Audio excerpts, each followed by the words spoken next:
Subscribe to my YouTube channel if you love real-life stories that can genuinely shift how you view the everyday world. Today, I want to share a deeply personal account of a woman named Jennifer, her 2-year-old daughter Emily, and how a seemingly ordinary funeral turned into a revelation that shook everyone involved. This story isn't filled with flowery language. Instead, it's grounded in raw emotions and true events that happened to an average family in the suburbs of Ohio. Jennifer sat at her dining room table, absent-mindedly staring at a half-empty mug of coffee that had gone cold an hour ago. The entire house felt caught in a suspended moment, as though time itself had paused to reflect the grief etched into every corner. Just days earlier, her husband Mark had died in a tragic car accident.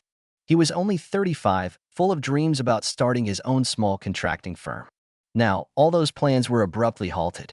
According to the accident report, Mark lost control of his car on a winding stretch of road late at night. Some said the brakes failed. Others insisted he must have swerved to avoid a deer. Whatever the specifics, Mark was gone, and Jennifer was left to organize a funeral she never imagined would be necessary at this stage of her life. Normally, the house bustled with noise, Mark chatting with coworkers on the phone, Emily toddling around with her favorite stuffed bunny, and Jennifer juggling family obligations while running an online crafts business. Now, though, everything felt muted and unnatural. Emily, just 2 years old, kept wandering into the living room, pointing her tiny finger at the black funeral dress draped over a chair. She was clearly distressed by its unfamiliar color and the solemn mood enveloping the household. Jennifer's mother-in-law, Patricia, tried to keep things under control by making calls to extended family, finalizing funeral arrangements with the local funeral home, and handling the seemingly endless paperwork. Patricia was grieving terribly herself, but she also wanted to lighten Jennifer's burden. Meanwhile, Emily's behavior grew more peculiar by the day. The little girl wasn't simply upset by seeing everyone in tears, she seemed actively fixated on something connected to her father's passing. One afternoon, Patricia brought over a large wreath that would be placed next to Mark's casket. The moment it entered the house, Emily rushed toward it, poking the flowers and ribbons with a trembling hand. She let out a small whimper that escalated into an all-out crying fit, pointing insistently at the wreath, then backed down the hallway as if she wanted someone to follow her. Jennifer tried to soothe her, attributing it to a toddler's fear of unfamiliar objects, especially in a tense environment. But later, as Jennifer put the wreath in the guest room, Emily stood by the door, still gesturing urgently, as if to say, "There's something wrong here, can't you see?" Late that same day, Jennifer received a call from one of Mark's longtime friends, a man named Jason, who offered condolences and asked if there was anything he could do. Jennifer appreciated the sentiment, but her mind was too foggy to accept or even suggest any help. As she ended the call, Emily came toddling into the room, pointing again, this time at Mark's framed college diploma that hung on the wall. She had never shown an interest in that frame before. Startled, Jennifer picked her up, gave her a comforting hug, and tried to shrug off the unsettling feeling that her daughter was sensing something beyond ordinary grief. The night before the funeral, Jennifer and Patricia prepared the living room for the small wake, setting up photographs of Mark, candles, and a short line of chairs. Emily kept circling the arrangement with anxious eyes. Whenever someone mentioned Mark's name, Emily would run to Jennifer, tug at her sleeve, and drag her to the coffee table where a picture of Mark was displayed. Jennifer tried to brush it off, reminding herself that toddlers often mirror the emotions of adults around them.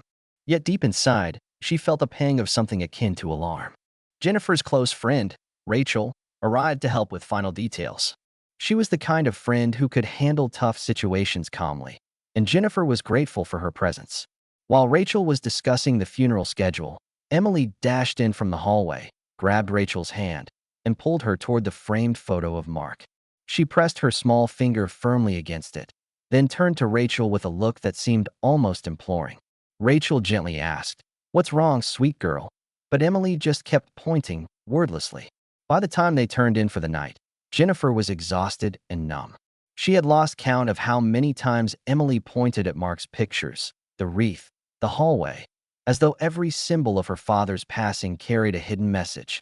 Exhausted and overwhelmed, Jennifer fell asleep on the couch, the soft glow of a single lamp casting shadows across the solemn photos of Mark. She had no inkling that the next day, Mark's funeral, would reveal something far more disturbing than just a child's confusion over loss. Dawn broke with a quiet chill, and Jennifer rose from the couch feeling as if she'd barely slept. Her eyes were puffy, her head heavy with the knowledge of what lay ahead. A local funeral service van arrived mid-morning with Mark's casket, and two solemn-faced employees helped arrange it in the front room for a final viewing. The house was soon filled with subdued chatter and muffled sobs as relatives, neighbors, and Mark's co-workers filed in to pay their respects. Patricia, Mark's mother, sat stiffly in a corner, clutching a handful of tissues. Rachel stood beside her, offering gentle words of support. Meanwhile, Jennifer was in the kitchen, holding Emily on her hip. She felt obligated to keep her daughter close, sensing Emily's unease had reached a peak. The little girl stared at the casket as though it were the sole point of interest in the room, her expression deeply unsettling for someone so young. When the short memorial service started, people took turns standing by the casket to say their last goodbyes. Emily, uncharacteristically quiet, insisted on being near it, despite Jennifer's concern that it would frighten her. The girl clutched her mother's hand with a grip surprisingly strong for a 2-year-old. Some older relatives whispered that maybe a child so young shouldn't be present at a funeral, but Jennifer felt she had no alternative. She certainly wasn't going to leave Emily behind with a stranger or a babysitter on such a day. In the midst of the service, Emily did something that caught everyone's attention. She raised her tiny arm and pointed directly at Mark's still face inside the casket. She remained motionless, her finger extended, as if transfixed by the sight. A ripple of discomfort spread through the crowd. Jennifer felt every hair on her body stand on end.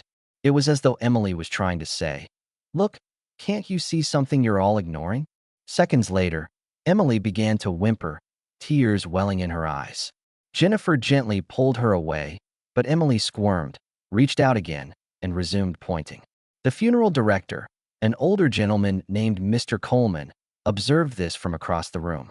He approached Jennifer afterward, offering his condolences, and quietly asked if she needed a moment away from the crowd. Jennifer nodded, stepping into the hallway with Emily. Holding Emily in her arms, Jennifer asked softly, "Sweetheart, what are you seeing?" Of course, a toddler's ability to articulate complex thoughts is limited. Emily's response was a trembling lower lip and a series of unintelligible babbles, punctuated by the word "daddy." Jennifer tried to console her, but the unsettling feeling only grew. She wondered if Emily could somehow sense Mark's presence, or if there was something more tangible at play, some detail that nobody else had caught. When the time came to move the casket to the hearse for the trip to the cemetery, everyone formed a procession outside. Jennifer shivered in the brisk Ohio air, struggling to hold Emily and contain her own tears. As the casket was lifted and guided into the hearse, Emily let out a piercing cry that echoed across the quiet suburban street. Jennifer nearly dropped her from the shock of the sound. She had never heard Emily shriek like that before. Close family members and Mark's co-workers began to exchange worried glances. Some tried to console Emily by offering cookies or small toys, but she refused everything, fixated solely on the casket as it was driven away. One of Mark's old colleagues, Tyler, placed a hand on Jennifer's shoulder and whispered, "I'm so sorry. Is your daughter all right?" Jennifer could only nod, tears streaming down her face, at a loss for words. The scene at the cemetery proved equally unnerving. The family gathered around the open grave, the wind rustling through bare branches. A minister offered final prayers. Most everyone bowed their heads, but Emily, snug in Jennifer's arms, kept her gaze locked on the casket. As it was lowered, she extended her arm once more, pointing at it with the same unwavering determination. It was so stark, so chilling, that even the minister paused for a moment. Eventually, the casket disappeared beneath the ground, and the ritual of throwing handfuls of earth began. Jennifer's father, Bill, tried to lead her away, but she stood rooted, tears staining her cheeks. Emily grew strangely quiet, though her eyes remained fixed on the grave, as though she was watching something beyond everyone else's perception. Afterward, people dispersed back to their cars, some heading to Jennifer's home for a modest gathering with coffee and sandwiches. A few lingered to offer hushed words of support. Patricia took Emily for a short walk along the cemetery path, hoping the child might calm down. Jennifer watched them go, haunted by the image of Emily's little finger pointed at her father's casket, as if compelled by an urgent message the adults around her couldn't decipher. It would be easy to assume that this was just the sorrowful confusion of a small child.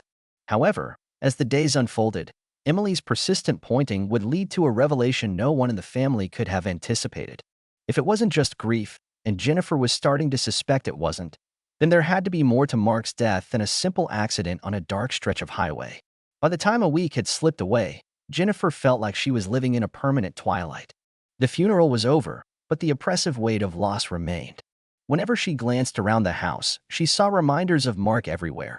His favorite jacket slung over a chair, the notebooks for his construction business still piled on the coffee table, even the half-finished jigsaw puzzle he'd been working on with Emily.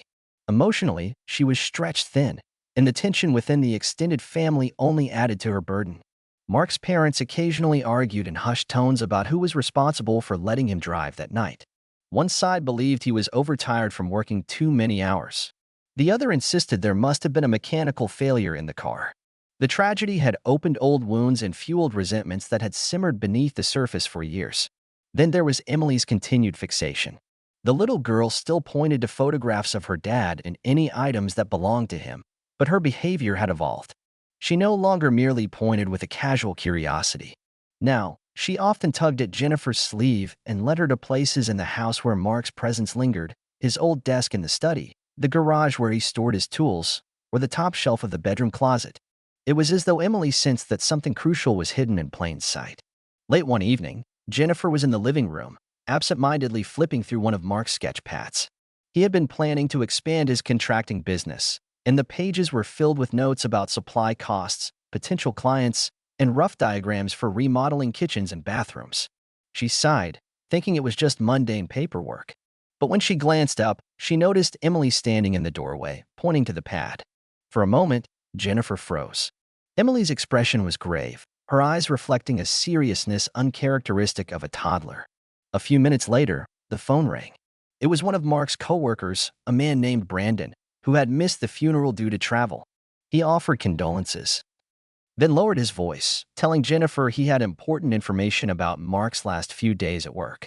He hinted there might have been conflicts. Mark was dealing with disagreements over finances or something regarding the company's management style.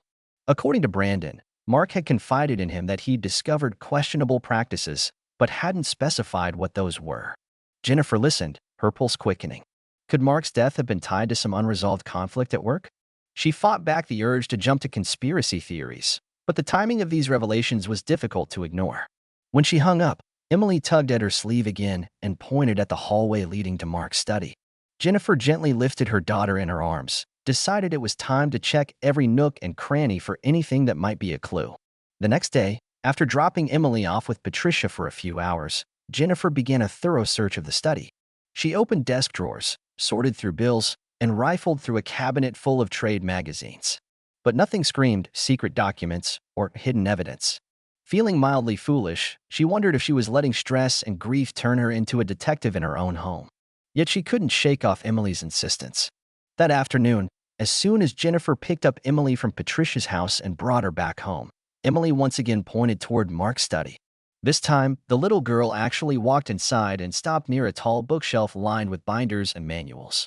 Jennifer followed, knelt down, and pulled out a large binder that read Project Outlines. Inside, she found mostly standard paperwork, cost estimates, and proposals. She flipped through it, seeing only routine notes, until she noticed a small sealed envelope wedged between pages. Her heart thumped. She carefully pried it open to discover a flash drive and a single handwritten note from Mark. "If anything ever happens to me, show this to someone you trust." The words sent a shiver down her spine. She decided to wait until Emily was asleep to examine the drive's contents. Later that night, she sat at Mark's computer, inserted the flash drive, and found a series of files labeled with dates from the past few months. Some were spreadsheets, others were notes. A particular folder was labeled Discrepancies. Jennifer clicked through the documents, seeing references to suspicious financial transactions, cost overruns that didn't match official receipts, and cryptic emails implying that Mark had discovered unethical or possibly illegal behavior at his company. Suddenly, a sense of dread washed over her. Could Mark's fatal car crash have been orchestrated to keep him silent? Jennifer tried to steady her breathing. It was still possible that the accident was genuine and unrelated to any wrongdoing at his job. But Emily's insistence, combined with the newly discovered envelope, made her question the official narrative. She realized she needed to talk to someone with expertise. She couldn't just march into the office on her own, accusing Mark's former bosses of foul play without proof. As Jennifer shut down the computer, Emily appeared at the doorway in her footed pajamas. The little girl tottered over, climbed into her mother's lap, and for a moment, they just sat there in the glow of the desk lamp. Emily didn't point at anything this time. She simply rested her head on Jennifer's shoulder. Jennifer whispered, "Thank you, honey. I think I understand now." Although Emily was too young to grasp her meaning, Jennifer felt a quiet certainty that her daughter, in her own way, had led her to the truth. The day after discovering the flash drive, Jennifer felt a surge of resolve. She called Brandon, the coworker who had tipped her off, and cautiously revealed what she'd found. Brandon seemed unsurprised by the existence of Mark's hidden files, admitting that Mark had mentioned insurance in case things went south. According to Brandon, Mark was worried enough about his company's shady dealings that he made sure to back up whatever he'd uncovered. Despite her fear, Jennifer contacted a local attorney, Ms. Cartwright, who specialized in business law. She arranged a discreet meeting at the attorney's downtown office, a modest high-rise overlooking the city's riverfront.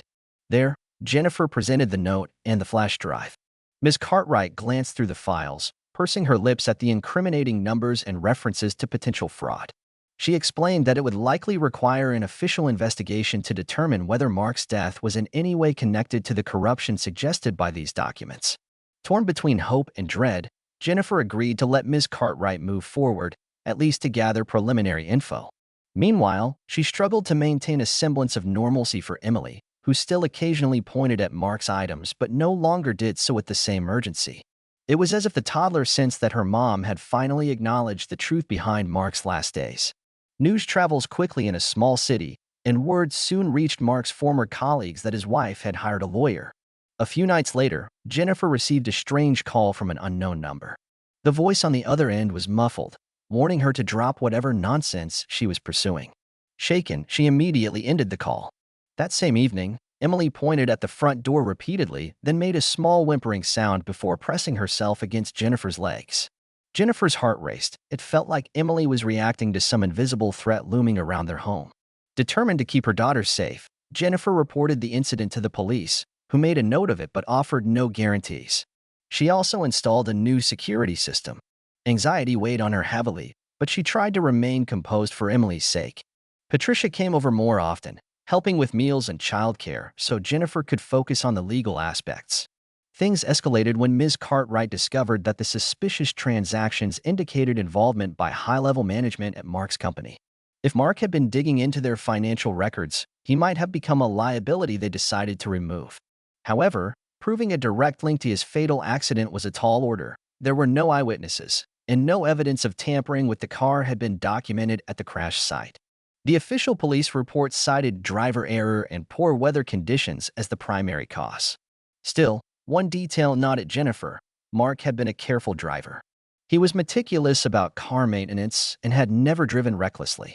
While it was possible that a momentary lapse or a patch of black ice caused the crash, the timing seemed too convenient. Jennifer could only wonder if the company's top brass were breathing a collective sigh of relief that Mark was gone. One afternoon, Jennifer decided to revisit every item Mark had stored away in his study, determined to find any other clues. She combed through old receipts, business cards, and even scrawled notes in the margins of his day planner. Toward the back of a desk drawer, she found a small notepad with only a few pages used. Written on one page in Mark's neat handwriting was a list of names, each followed by a question mark and a dollar figure. Most intriguing was an entry reading "meeting at 10 p.m. Serious threats." The cryptic words raised more questions than answers. While Jennifer was examining the notepad, Emily entered the room holding a stuffed bunny.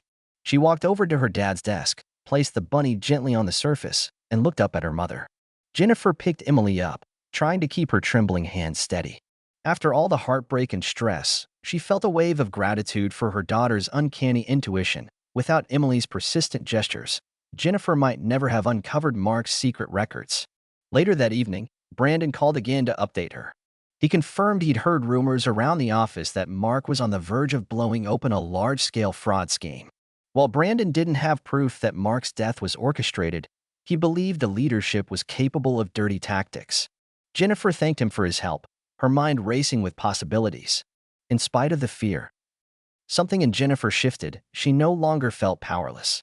The unveiling of Mark's files and the backing of a reputable attorney gave her a purpose: to see this through, both for Mark's memory and to ensure that the people involved answered for their wrongdoing. Even if Mark's demise turned out to be a tragic coincidence, at least the truth about the company's malfeasance wouldn't stay buried. Throughout all this, Emily's nightly routine became more peaceful. She slept longer, cried less, and rarely pointed at her father's photos now. It was almost as if her job was done, like she had guided her mother toward the hidden puzzle pieces. Jennifer still grieved, but each time she looked at Emily, she felt a surge of determination. Together, they were moving forward, step by step, into the unknown. The following months proved to be a test of endurance for Jennifer. Ms. Cartwright initiated a formal complaint with state authorities, triggering an inquiry into Mark's company. Investigators combed through records, compared notes with the files Mark had compiled, and even interviewed some of Mark's former coworkers. Brandon agreed to provide a statement, though he feared retribution. Meanwhile, Jennifer found herself repeatedly revisiting the night of Mark's accident, agonizing over every reported detail. She couldn't help but wonder, if Mark hadn't chosen to drive home late that evening, would he still be alive? As the investigation deepened, Emily became a source of comfort and normalcy. The little girl was too young to grasp the seriousness of the situation. She simply enjoyed playing in the backyard, chasing bubbles, and scribbling in coloring books. Occasionally, she'd spot one of Mark's photographs on the mantel and give it a small wave, as if greeting him from afar. In these moments, Jennifer felt a poignant blend of sadness and hope, reminded that life persisted, even in the midst of loss. Eventually, Ms. Cartwright informed Jennifer that the documents Mark had hidden were indeed crucial in exposing company-wide corruption. Several key players were indicted for financial crimes. Although no concrete evidence emerged that Mark's crash was deliberately engineered, there was an unspoken understanding among those who knew him. His death, whether staged or merely fortuitous for the conspirators, happened at a time when he posed a grave threat to powerful interests. That intangible sense of foul play never dissipated, but the legal path to prove it didn't exist. Despite the mixed conclusion, Jennifer found a measure of closure. Knowing Mark's findings would see the light of day validated his final efforts. Though justice for the suspected corruption was slow and complicated, the guilty parties faced consequences for at least part of their wrongdoing. Jennifer took solace in that, recognizing it as a bittersweet victory on Mark's behalf. The atmosphere in the family began to shift, too. Patricia, who once seemed paralyzed by grief, spent more time doting on Emily, teaching her nursery rhymes and simple crafts. Rachel frequently dropped by with home-cooked meals or a fresh batch of cookies. Jennifer also reconnected with her own parents, who had been quietly supportive throughout the ordeal. The house felt less like a shrine to sorrow and more like a place where healing could begin. One night, about a year after Mark's funeral, Jennifer found herself flipping through a small photo album marked Family Memories. She smiled at pictures from their wedding, the day Emily was born, and last Christmas, when Mark had worn a Santa hat to hand out gifts. Suddenly, Emily wandered over, climbed into Jennifer's lap, and pointed at a photo of Mark cradling her as a newborn. Jennifer braced herself, half expecting a wave of sadness. Instead, Emily looked up at her mom and whispered, "Daddy?" Her voice was gentle, without fear or confusion. Jennifer nodded softly, tears pricking her eyes, but they were tears of longing mixed with gratitude. By then, Emily rarely pointed at spaces in the house as she once had. She no longer fixated on Mark's belongings with that uncanny intensity. It was as though a page had turned for both mother and daughter. Still, Jennifer would sometimes recall Emily's unwavering finger at the funeral, as if the toddler had known all along that Mark's story wasn't finished, that pieces of the puzzle were waiting to be found. Life continued its forward march. Jennifer slowly expanded her small crafts business, taking custom orders online.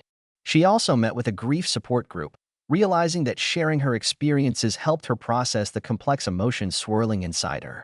Through it all, Emily remained her bright anchor, a daily reminder of the love she and Mark had created together.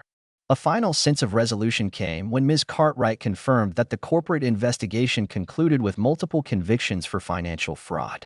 Jennifer quietly thanked Mark for having the foresight to hide those files. Whatever the ultimate truth about his accident, his legacy included not only a beloved wife and daughter, but also a measure of justice in a system that often looks the other way. As for Emily, she turned 3 that spring. At her birthday party, family and friends gathered in the backyard. Balloons swayed in the breeze, and a playful golden retriever puppy that Patricia had brought over chased the children around. Jennifer watched Emily squeal with delight, marveling at how much had changed since the funeral. Time had dulled the sharpest edges of sorrow, though the gap Mark left was still felt every day. Yet in a way, Emily had carried part of Mark's spirit forward, ensuring that he continued to guide their little family even after he was gone. And so, this story ends not in despair, but in a renewed appreciation for life's hidden connections. Sometimes, a grieving child's gestures can speak louder than the most carefully chosen adult words. Emily's insistent pointing didn't just highlight her father's departure, it illuminated a path toward truth and a form of justice that might otherwise have stayed buried forever. In the end, Jennifer and Emily found hope in a new beginning, even in the shadow of an unspeakable tragedy, proving that a child's innocent perspective can sometimes reveal what the grown-up world is all too ready to overlook. Thank you for reading this adaptation. If this true-to-life yet extraordinary story resonates with you, don't forget to subscribe to my YouTube channel for more heartfelt narratives and uplifting real-life tales. Each story reminds us that even in the darkest of times, hope and truth can shine through, often from the most unexpected sources.